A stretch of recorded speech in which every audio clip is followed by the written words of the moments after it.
not caring about money made me the most money in my life. Back when I was in a top income earning bracket through my business, I did not care about money at all. The only time I cared about money is when I needed it the most. When I didn't need it or really even want it, that's when I was the richest. Money is an accompanying attribute on the path to your goal. That isn't my quote. I know I sound like I would say something like that, but the quote actually comes from Vadim Zeland. Right now I'm reading his book, Reality Transurfing. And this isn't the first time I've learned this. This isn't the first time I've applied it to my life, but I was reminded. I was reminded of what I was doing differently when I was making the most money in my life. I wasn't focused on the money, but I was focused on my actual goal in that moment, which was building a company, building a team alongside it, and bringing as much value to as many people as we could. Now, just to be clear, I am not saying that I don't want money, that money isn't good, that no one should care about money. I'm not saying that at all. I was in a mental that money is not what I do this for. You shouldn't be doing anything only for the reason of money. That is not a goal. That is not what your purpose is going to be about. Another thing that I also read from the book was one of his quotes, which was along the lines of, "We were not born into this world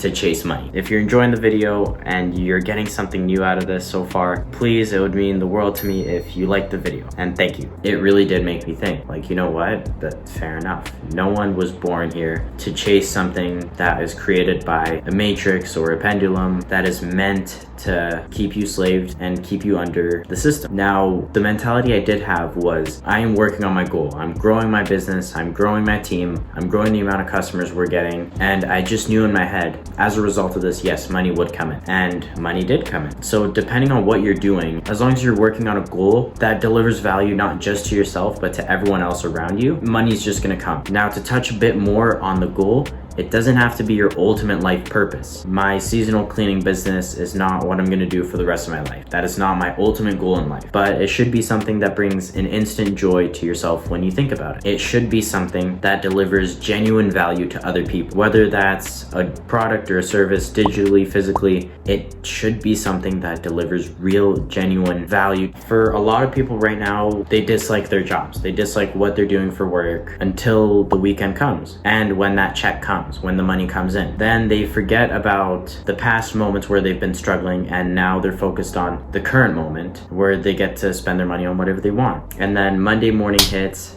after you went out with your buddies, and people are just back to the exact same cycle. But at the same time, you see art majors who are following their passion and doing what they absolutely love to do. And this is kind of the opposite side of the spectrum, and these guys are broke. They don't have anything. Not everyone, of course, is exceptions to the rules. Now, you need to find a middle ground of that. How do you provide value? Maybe it could still be to a boss, or maybe it could be to your own fan base, your own audience, or your own customer base. And how do you do something that you genuinely like to do? How do you find the middle ground between them? It's by offering something either digitally or physically. Of course, I did physically. And now with the winter season here, it's literally a blizzard going on right now as I'm recording this. So I'm gonna be locked in, working completely digital. But everyone has their preference. I'm still super big on physical products and services that you can sell, because that is real measurable value and real measurable, tangible, whereas digital, it might be a bit harder, but this is where the scale is. That was a bit of a side talk. That's not really important to this video. Now, of course, obviously you cannot just quit your job and focus on creating a business or working for yourself, because I understand we all do need money to survive, to pay our bills, to pay for the home we're living in, etc. For most people, depending on your scenario, you're going to want to keep your job. You're going to want to keep that little bit of income coming in to be able to support yourself and to be able to support your family, because without the money, everything's just going to crumple down before you even get to start. So my advice on how to go about this is, when you get home from work, spend a few hours every single day working on the side for what you're trying to build. Now, in the beginning stage, it's going to be super hard to build and maintain your side project while you have either school or work going on, which is what I did. This is what you need to do if you want to escape the system. If you want to be a part of the top 1%, you need to do what the 99% aren't gonna do. This is what lets you do work that is purposely pleasing to you, that delivers value to the rest of the world. But by doing that, money is just gonna come in as an accompanying attribute to your goal. Now, how do you find your goal? I have another video. I'll put it in the description if you want to check it out after this. Now, another side note is, if you don't care about money, if you don't like money, if you don't treat it well, it's not going to want to come to you. If you spend it on things that just are not important and things that don't mean anything in your life, firstly, of course, it's going to leave you because you just wasted it, and it's not going to want to come back. Money will not want to come back to you